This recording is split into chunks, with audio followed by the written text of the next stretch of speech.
Tá, então, assim, o objetivo todo disso é, primeiro, criar uma comunidade onde a gente possa estudar junto, compartilhar ideias. Como eu comecei o movimento um pouco mais cedo, eu acho, assim, bem interessante que, como eu falei, essa onda da cloud que está chegando com muita força, né? A gente surfar na onda antes que seja tarde, né?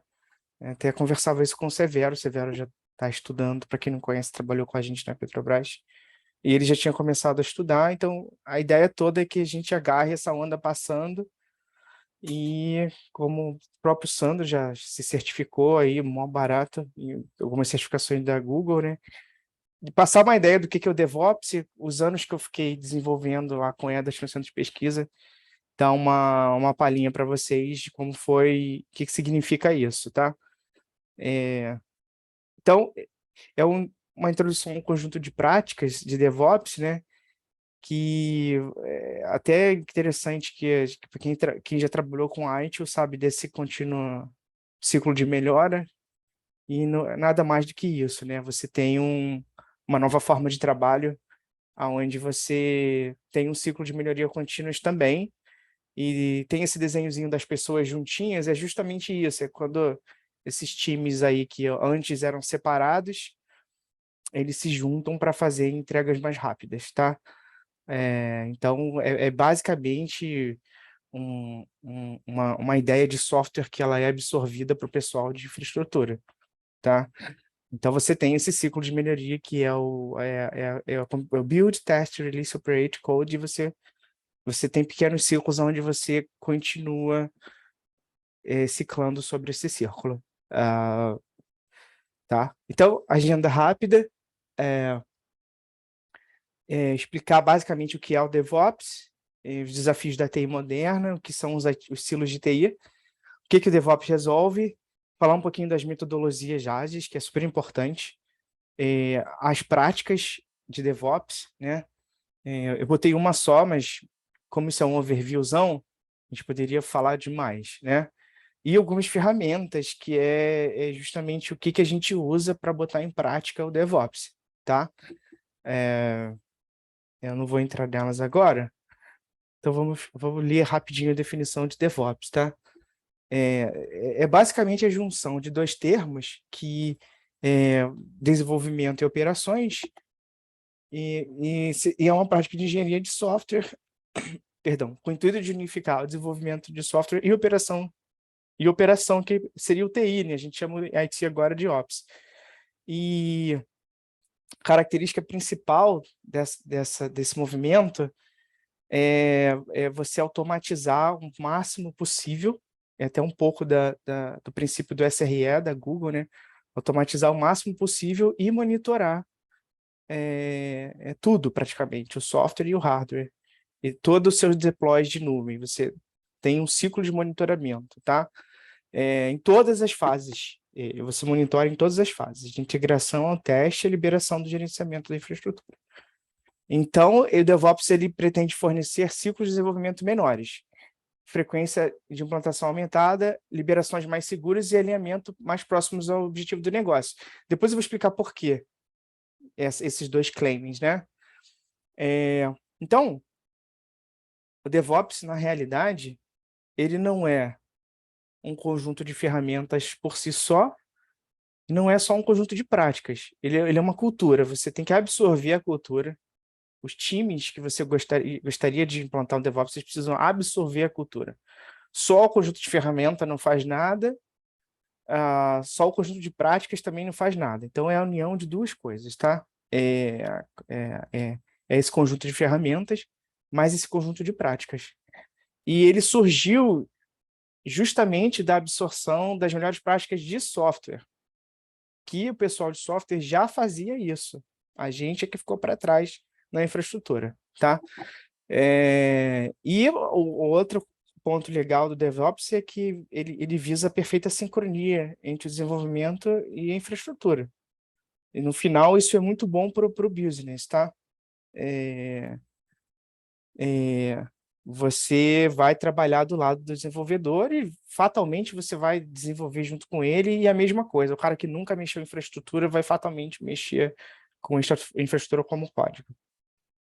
Então, ele traz a infraestrutura como código como uma nova forma de você fazer deploy, de fazer gestão da infraestrutura.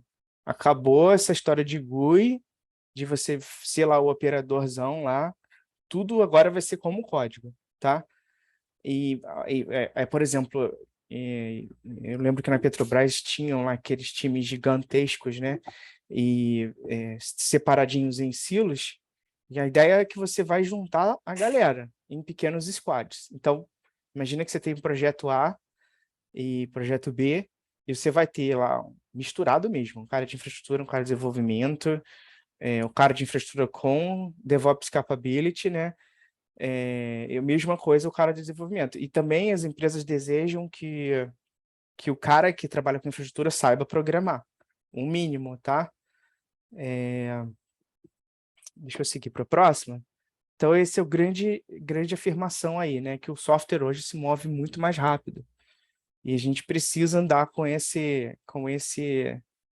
demanda de agilidade, tá? Então, para hoje ter uma ideia, a gente tem aqui classes de expansão de usuários, dados e dispositivos.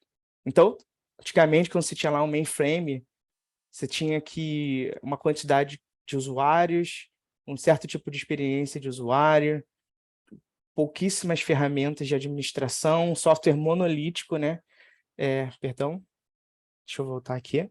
Software monolítico quer dizer, era um grande software, um grande monolito, né? Não era aerolito, não, é monolito. Para quem viu Chaves, eu me lembrei logo do aerolito, mas tudo bem. E quando você saiu lá dos grandes framework,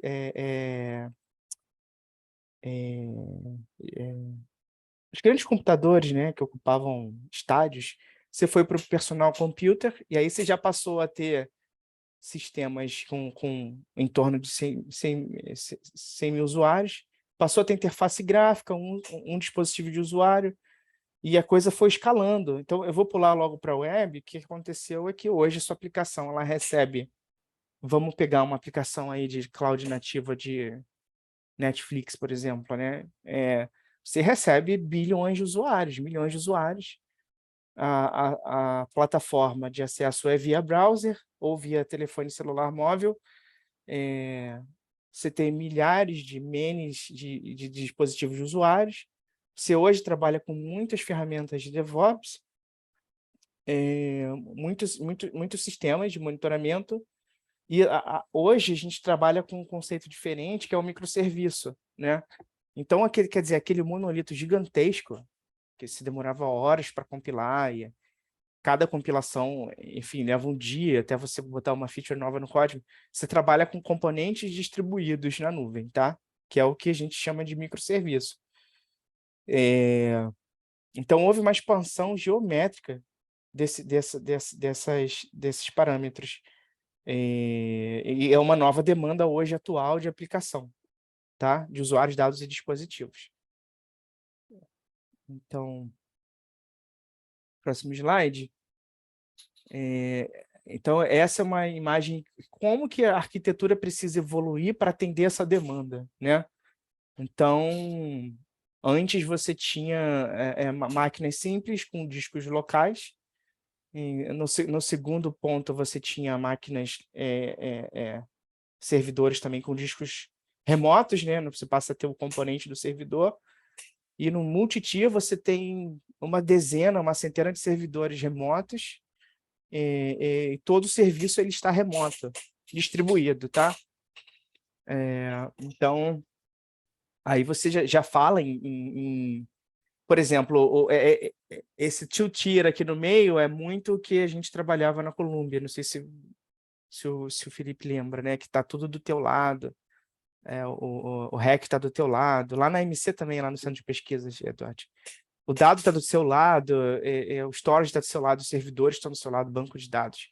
Você passa para multi-tier, você passa para uma distribuição extrema de tudo, dos servidores, dos clusters, dos load balancers, enfim, tudo está remoto agora, tá?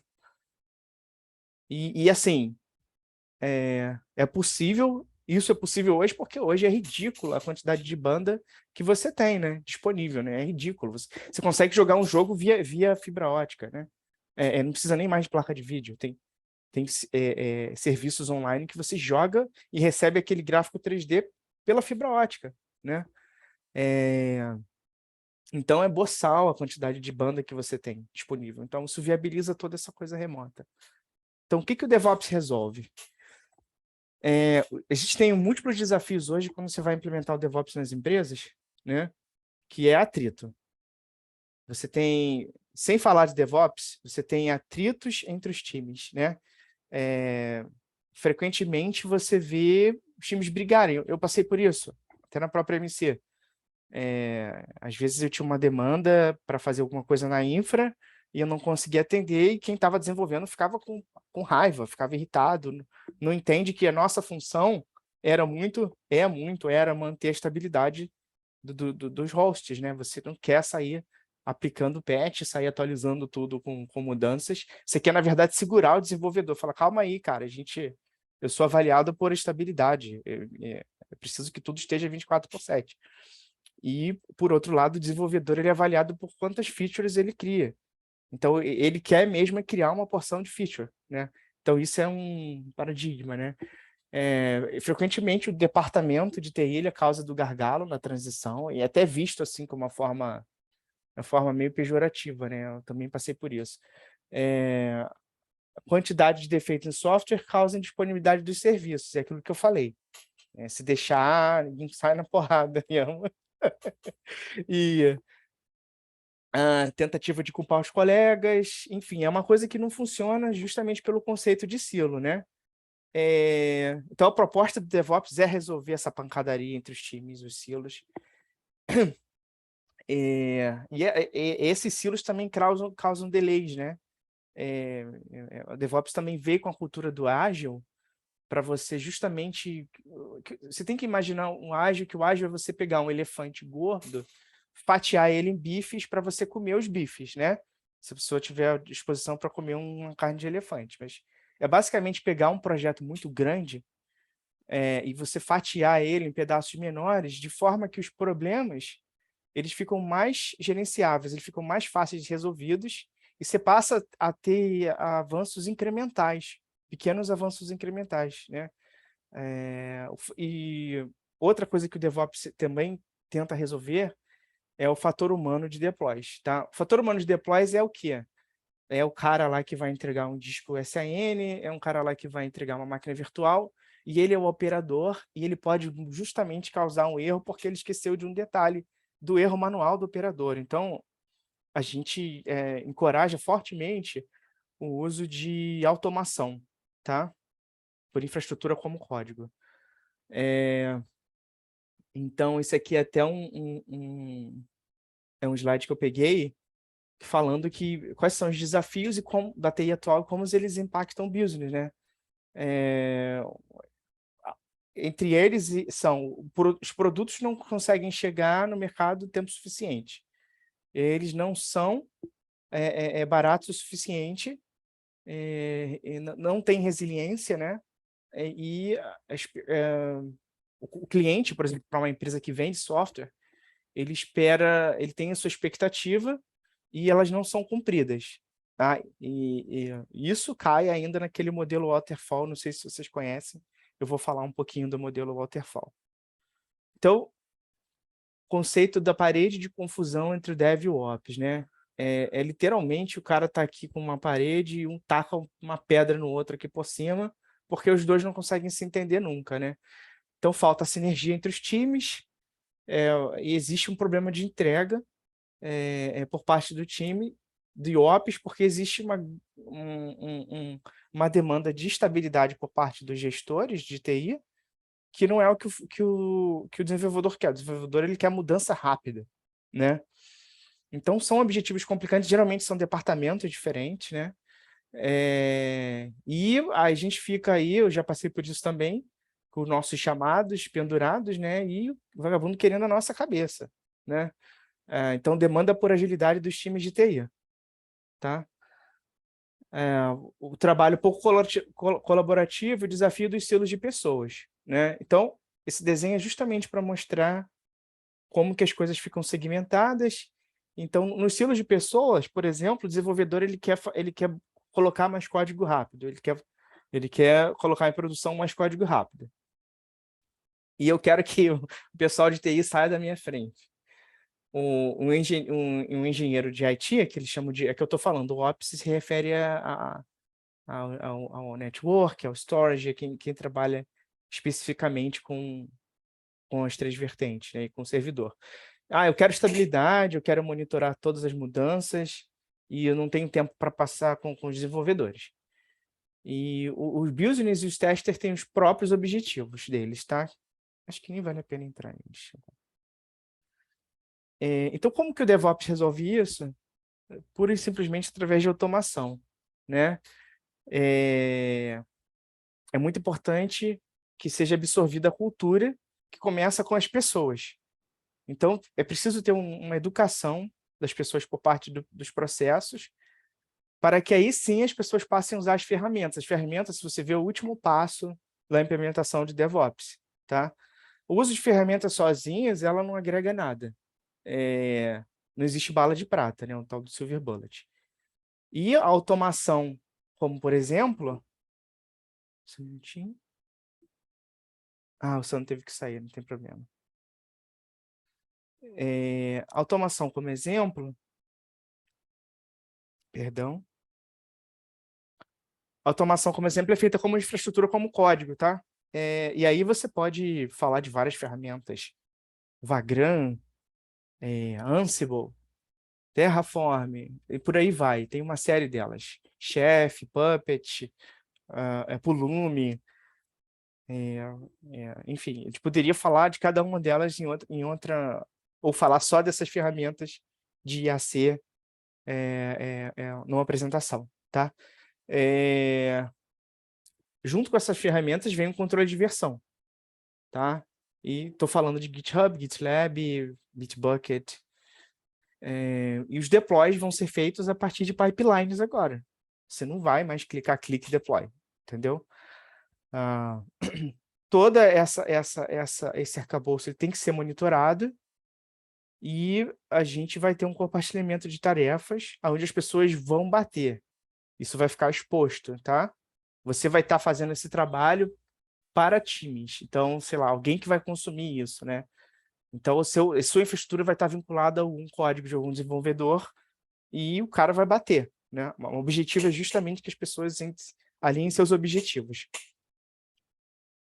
Então, DevOps é nada mais do que a aplicação das metodologias ágeis sobre administração de sistemas, tirado do livro The Practical Cloud System Administrator, tá?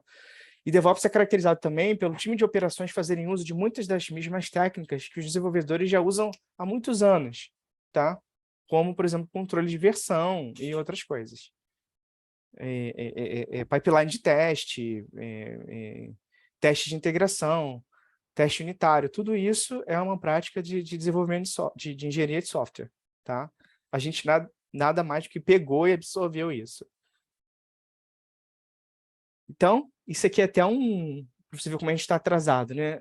Isso até é uma estatística do Puppet Labs, e as companhias que absorveram DevOps, elas fazem deploy 30 vezes mais frequente, com tempos 200 vezes mais rápidos, 60 vezes menos falhas, e eles conseguem se recuperar 168 vezes mais rápido, porque você saiu daquele gargalão que é a metodologia Waterfall, tá?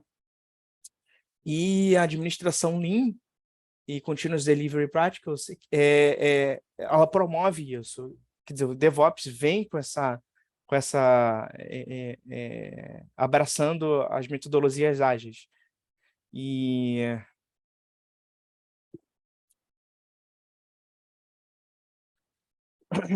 você tem diversos benefícios em implementar DevOps na sua empresa, entre eles, melhoria na colaboração entre os times, melhoria no tempo de entregas, melhora na confiabilidade, porque você vai estar tirando o fator humano do hardware, né? Então você tem menos falhas humanas. E aquele código, a versão da tua infraestrutura vai estar controlada, você vai ter versões do código que você Você vai poder incrementar à medida que você cresce com o projeto, né? Então, você vai ter um repositório de infraestrutura, literalmente, né? E a infraestrutura ela é autodocumentada já. Então, quer dizer, acabou essa história de ficar fazendo documento, você usa um tipo de arquivo de definição de infraestrutura, tipo YAML, tipo JSON, e ele é self-documenting, né? Então, você aumenta também a sua escalabilidade e velocidade de todo o pipeline de entregas. Tá? Então, isso é uma comparação básica de como era feito a entrega de projeto antigamente via metodologia Waterfall. Qual o problema dessa metodologia? Você só vai entregar os entregáveis, vamos dizer assim, né, o monolito, anos, meses depois. Então, quando você vai entregar, o cara vai falar para você, o seu cliente vai falar, mas não era isso que eu queria, não era exatamente isso que eu queria. Por quê? Por falta de comunicação. E geralmente você está entregando uma coisa muito grande, um pedaço, um chunk do trabalho muito grande, uma fatia muito grande. Então, você tem uma série de problemas. Por exemplo, para você debugar e consertar o que não é o que o cliente... Podia estar até funcional, tá? O artefato, mas para você fazer o debug, consertar isso, vai levar dias, meses, né? E quando você abraça uma metodologia ágil, você passa a ter iterações quase que semanais com o cliente. E você planeja as suas reuniões já com entregas, por exemplo, com sprints curtos de 2 semanas, onde você vai delimitar a fatia do seu trabalho que vai ser entregue em 2 semanas. Tá? Então, você tem muito mais controle. Primeiro que você vai receber feedback quase que semanal do cliente. Segundo que se você tiver um problema, você vai consertar muito mais fácil. Na verdade, você vai estar consertando uma feature, né? Sei lá, colocar um botão que, não sei, gere um relatório simples, né? Você pensa em features menores, você não vai fazer aquele entregável gigante num tempo grande, num tempo curto. Eu vou pular essa parte que a gente já falou disso, essa parte também, e vou falar um pouquinho de ágil. A gente só tem mais alguns minutos. Então, o ágil, ele já existe há bastante tempo, tá? Você precisa da imagem de um Scrum Master, né? Para poder fazer as reuniões. E você também trabalha com um ciclo de improvement contínuo, tá? A gente tem uma fase de planejamento super importante, onde você delimita o que você vai fazer, como eu já falei, em 2 semanas, e você tem developing test no final das 2 semanas e as entregas, tá? Então, o que acontece? Acabou as 2 semanas, nova reunião, aí você delimita. Não consegui entregar tal coisa, consegui entregar tal coisa, e isso continua, e você vai fazendo entregáveis muito menores. Tá? E isso é bem poderoso, porque você consegue mudar o seu planejamento caso você tenha uma mudança de projeto. Caso o teu cliente esteja insatisfeito. Tá? Então, o desenvolvimento ágil ele é todo baseado em entregas em tempo menor, e a gente sempre trabalha com um conjunto de minimum viable product. Tá? Tu vai sempre tentar resolver o problema da forma mais simples possível, através de um processo de desenvolvimento iterativo, onde os teus pequenos componentes são entregues mais vezes. Então, quer dizer, o cliente fica feliz porque ele vê o teu trabalho acontecendo, ele vê as entregas, ele vê as features sendo adicionadas, ele vê que você está sendo competente na entrega das features, né? E ele quebra completamente o modelo do waterfall, que a gente chama de cascata, tá? A gente está trabalhando com um modelo bem mais barato, é quase o modelo do Toyota, né, de fabricação para software, o modelo Kaizen. Então, eu vou falar um pouquinho do quadro. Então, um exemplo do quadro Scrum, né? A gente trabalhou no Centro de Pesquisas Vedor de muitos anos com isso. Então, você vai trabalhar com stories. Esse quadro ele pode ser um quadro físico mesmo, com post-its, ou ele pode ser um digital, né? Você tem ferramentas hoje que você acessa e você pode fazer o Scrum Board digital. Você tem suas histórias aqui no teu time. Por exemplo, se eu e o Edward estamos no mesmo time, o Edward vai pegar, sei lá, uma implementação de Python de uma feature do código, eu vou pegar uma outra implementação, eu não sei, de Bash, e a gente vai mover essa história para essas tasks, né?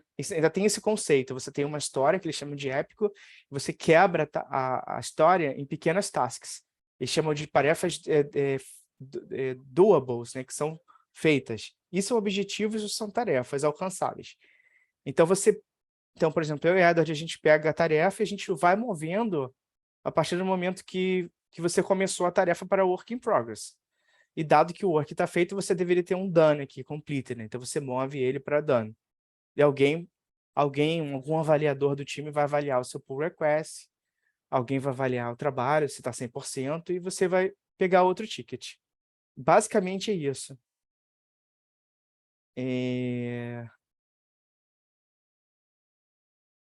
Aqui a gente tem um exemplo de como é o modelo waterfall, tá?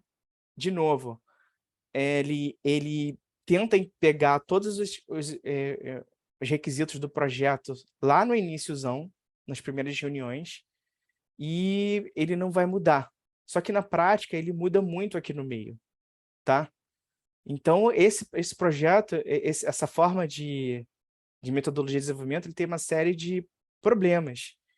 Ele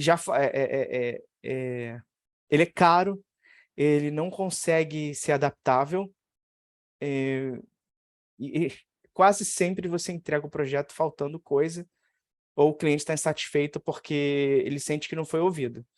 Quando você passa teu projeto para modelo ágil, você tem diferentes iterações repetidas de analyzing code dentro do código, tá? Você melhora a aceitação de funcionalidade e o tempo de resposta, tanto o teu tempo para entregar o artefato, quanto o seu tempo de feedback do cliente são melhorados, tá? Então, eles gostam muito de fazer esse ciclo de melhoria contínua, que é um 8 de infinito, né? Mas aqui é basicamente como os dois se encaixam nesse ciclo, tá? Create, Plan, Monitor, Configure, Release, Package, Verify. Então, é um pipeline. Isso, na prática, se traduz para um pipeline, tá? O que significa?